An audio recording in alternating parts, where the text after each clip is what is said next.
Jain sir, आज के इस मौके धन्यवाद उपसभापति महोदय। लोकतंत्र के इस ऐतिहासिक प्रथम सत्र के लोकतंत्र के इस नए मंदिर के ऐतिहासिक प्रथम सत्र के दूसरे दिन मुझे बोलने का मौका दिया, आपका बहुत बहुत धन्यवाद।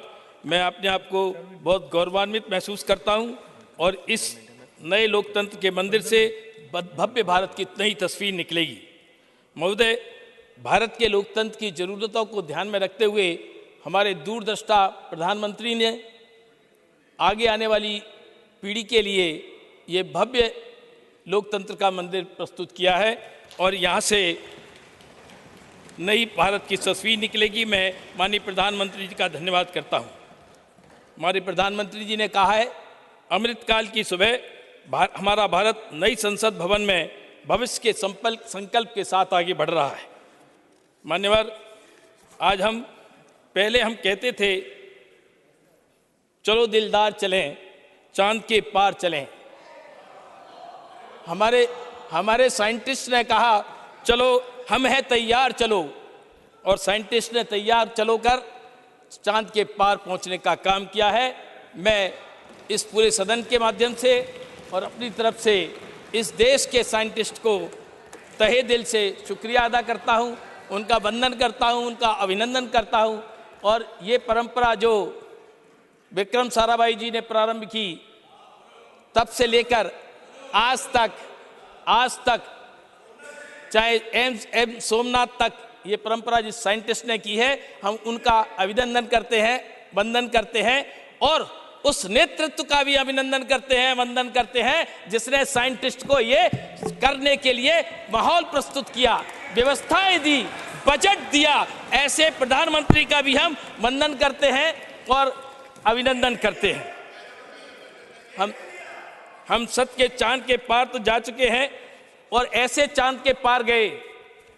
अब तक हिंदुस्तान के साथ 3 और देश ने सॉफ्ट लैंडिंग की थी, लेकिन चांद के पार जाकर साउथ पोल तक पहुंचने का काम हमारे देश के साइंटिस्ट ने चंद्रयान 3 को पहुंचाकर किया है। ये केवल और केवल भारत ने किया है और भारत के लिए ये बहुत गर्व की बात है। हम सब लोग गौरवान्वित होते हैं।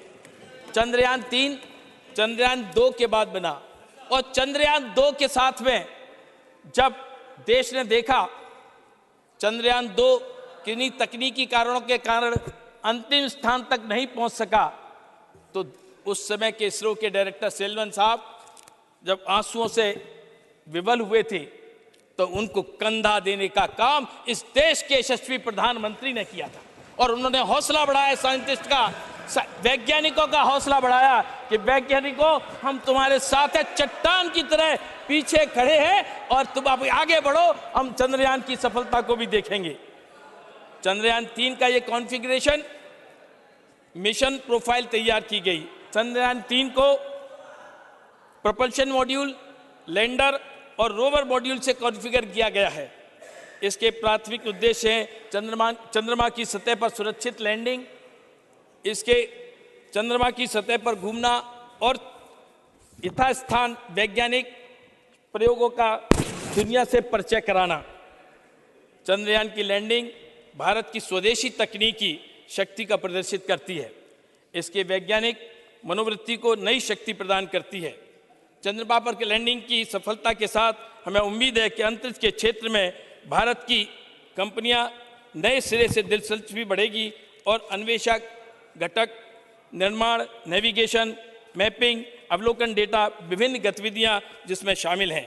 चंद्रयान 3 के सफल समापन से भविष्य के सहयोगी मिशनों और अंतरिक्ष अन्वेषण में लगे अन्य देशों के साथ भारत के साझेदारी के द्वार खुलेंगे और भारत वैश्विक अंतरिक्ष पहलों में सक्रिय रूप से भाग ले सकेगा और भविष्य के गहन अंतरिक्ष अन्वेषण कार्यक्रमों में योगदान दुनिया को दे सकता है। सितंबर 2015 में राष्ट्रीय बैठक के बाद अंतरिक्ष प्रौद्योगिकियों का उपयोग 60 मंत्रालयों तक बढ़ाया गया, जो कि पहले कुछ मंत्रालयों तक सीमित था। अब औद्योगिक प्रौद्योगिकियों का 60 मंत्रालयों तक इसका उपयोग बढ़ाया गया। मनरेगा, PMGY, PMKSY, अमृत, PMFBY, स्वामित्व, UIDAI आदि सभी जनभागी कार्यक्रम बेहतर प्रशासन के लिए अंतरिक्ष डेटा का उपयोग कर रहे हैं। हमारे सूर्य मिशन आदित्य L1 ने अंतरिक्ष से पहली सेल्फी भेज दी है और वह सूर्य देव के चक्कर लगा रहा है। आदित्य सूर्य के क्रोमोस्फीयर, कोरोना और हेलियोस्फीयर के में सूर्य के प्रभाव का अध्ययन कर रहा है। यह सौर वायु और ज्वालाओं पर भी नजर रख रहा है ताकि हमारी अंतरिक्ष संपत्ति सुरक्षित रह सके। इस सदन के माध्यम से मैं भारतीय अंतरिक्ष अनुसंधान संगठन अर्थात इसरो को देश के महत्वाकांक्षी मिशन गगनयान के लिए भी शुभकामनाएं देता हूं, जो हमारे देश का पहला मानव मिशन होगा। हालांकि उसमें पहले अनमैन्ड जाएगा, फिर जिसमें अंतरिक्ष यात्रा करने वाली व्योममित्र नाम की ह्यूमनॉइड महिला रोबोट, उसके बाद मानव रहित और अंत में मानव मिशन सफल होगा। ऐसे में भारत की अंतरिक्ष उपलब्धियों पर संसद में बोलना मेरे लिए गर्व की बात है, क्योंकि पूरे विश्व में लोग इसी मुद्दे पर बात कर रहे हैं। आज पूरा विश्व जानने को बेताब है आखिर ऐसी कौन सी जादू की छड़ी हुई कि भारत में जिसका उपयोग पिछले 9 वर्षों में अंतरिक्ष की ओर इतनी लंबी छलांग लगाई। भारत के अंतरिक्ष में लगाई गई इस छलांग का विश्लेषण करें तो हम देखते हैं कि इसरो की काबिलियत और माननीय प्रधानमंत्री जी के नेतृत्व में मोदी सरकार की राजनीतिक इच्छा शक्ति ने बड़ा काम किया है। आज वर्तमान केंद्र के सरकार के कार्यकाल में पूरा भारत अपने सामर्थ्य के साथ आगे बढ़ रहा है, इसलिए सरकार ने उसे अपने सामर्थ्य को सदुपयोग करने के लिए उचित माहौल उपलब्ध कराया है। हमारे यहाँ चंद्रयान 3 से पहले की ये बात है, रखकर चांद के उस पार कदम आज हम इतिहास बना देंगे और जिनको शक था हमारी काबिलियत पर आज उन सबको गवाह बना देंगे और सारा विश्व भारत का गवाह बना हुआ है चंद्रयान की सफलता के लिए। महोदय, वर्तमान केंद्र सरकार ने 2014 के बाद से स्पेस सेक्टर में बजट में 150% की वृद्धि की। महोदय, वर्तमान केंद्र सरकार के कार्यकाल में भारत के स्पेस सेक्टर में सफलता की कहानी चंद्रमा पर पहुंचने जितनी ही दिलचस्प है और उल्लेखनीय भी है। भारत ने चंद्रमा के दक्षिणी ध्रुव पर उतरने वाला पहला देश बनकर जो इतिहास बनाया है वह मोदी सरकार द्वारा किए गए कुछ ऐतिहासिक सुधारों और इसरो को केंद्र से मिलने वाले समर्थन के कारण भी इसमें योगदान है। इसके लिए हमारे प्रधानमंत्री और हमारे महान वैज्ञानिकों को जितना धन्यवाद दिया जाए उतना कम है। महोदय, इसरो ने कभी पहले हम कभी पहले तुम, ये तो चलता ही करेगा। महोदय, इसरो ने 2014 से पहले केवल 35 विदेशी उपग्रह लॉन्च किए थे। ध्यान रखें, 2014 से पहले केवल 35 विदेशी उपग्रह लॉन्च किए थे और 2014 के बाद इन 9 सालों में 389, एक कम 389 उपग्रह लॉन्च किए हैं और इन उपग्रहों के लॉन्च करने से भारत को 3300 करोड़ रुपए की आमदनी भी हुई है। इसरो को ये काम 9 सालों में हुआ है, जो 35 थे 60 सालों में और 9 सालों में 389 हुए हैं। सरकार ने अंतरिक्ष विभाग के लिए बजटीय आवंटन 2013 में 5615 करोड़ रुपए था, उसको बढ़ाकर 2023-24 में 12543 करोड़ किया है, 3 गुना किया है। मान्यवर महोदय, अंतरिक्ष में भारत की सफलता की कहानी को समझने के लिए केंद्र के उन 6 मार्गदर्शक सिद्धांतों को समझना होगा। जो सरकार ने 6 मार्गदर्शक सिद्धांत रखे, उनमें है निजी उद्यमों को सक्षम बनाना, स्वतंत्र अंतरिक्ष गतिविधियों को बढ़ावा देना, तीसरा इसरो के बुनियादी ढांचे और प्रौद्योगिकी को मजबूत करना, सार्वजनिक क्षेत्र को अनुसंधान और विकास कार्यों के लिए संसाधन उपलब्ध कराना, अंतरिक्ष संपत्तियों के विकास के लिए मांग संचालित दृष्टिकोण अपनाना और छठवां युवाओं को बड़े सपने देखने के लिए प्रेरित करना। इसके साथ ही भारतीय अंतरिक्ष नीति 2023 को मंजूरी देना। 2022 में भारतीय अंतरिक्ष नीति बनी थी, 2023 में इसको मंजूरी हुई। भारतीय अंतरिक्ष संघ के साथ इन स्पेस ई का गठन करना, ये कुछ ऐसे कदम हैं जिन्होंने केंद्र सरकार ने 2019 में न्यू स्पेस इंडिया लिमिटेड का गठन किया और इसका काम भारतीय अंतरिक्ष कार्यक्रमों के प्रचार वाणिज्यिक दोहन का है। न्यू स्पेस इंडिया लिमिटेड का गठन भी एक मील का पत्थर साबित हुआ है।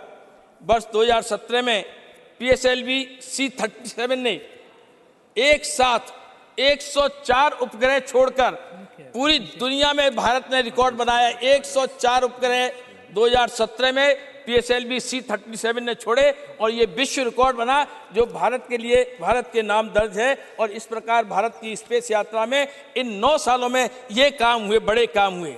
महोदय, सरकार के इन प्रयास से 2023 तक स्टार्टअप की संख्या 140 हो गई है, जो कि पहले 4 थी।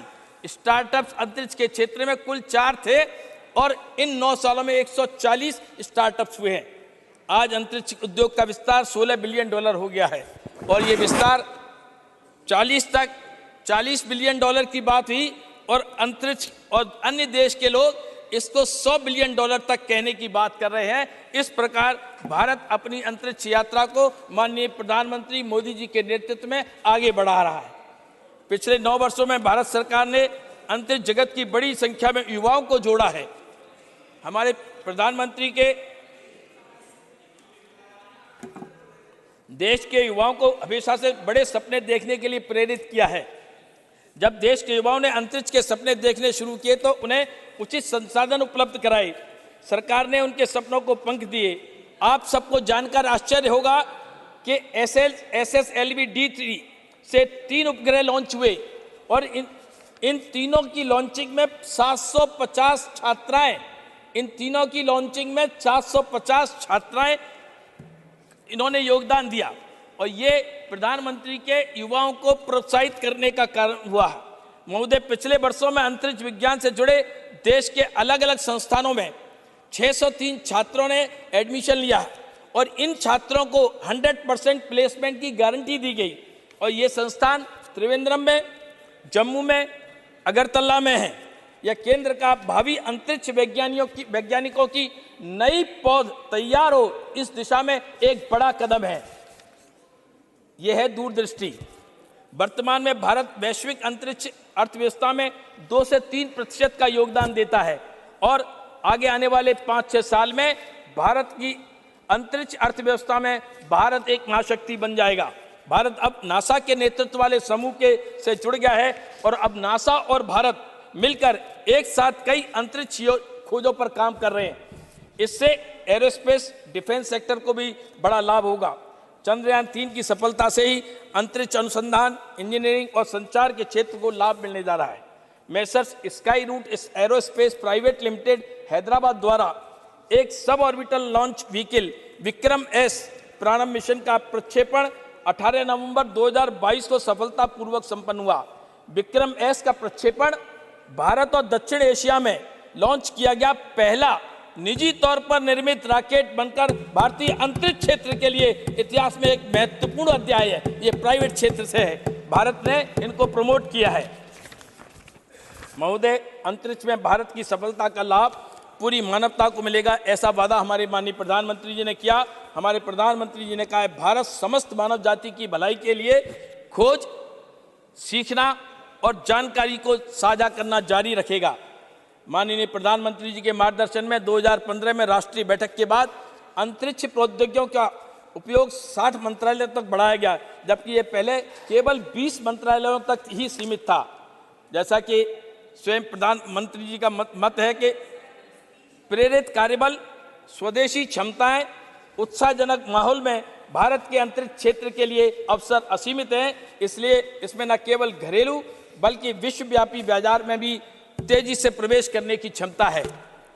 अंत में मैं सदन को बड़े ही गर्व के साथ कहता हूं कि हम दुनिया की तीसरी सबसे बड़ी अर्थव्यवस्था बनने जा रहे हैं और साथ ही हम दुनिया की सबसे बड़ी अंतरिक्ष अर्थव्यवस्थाओं में भी के समूह में भी शामिल होने की दिशा में तेजी से आगे बढ़ रहे हैं। इसलिए मैं सदन के माध्यम से और स्वयं अपनी तरफ से इस देश के वैज्ञानिकों का चंद्रयान 3 की सफल सॉफ्ट लैंडिंग और वैज्ञानिक अनुसंधान के लिए बहुत बहुत बधाई देता हूं और देश के प्रधानमंत्री का धन्यवाद करता हूं कि उन्होंने ऐसा वातावरण इस देश में बनाया। बहुत बहुत धन्यवाद। श्री कनक मिटल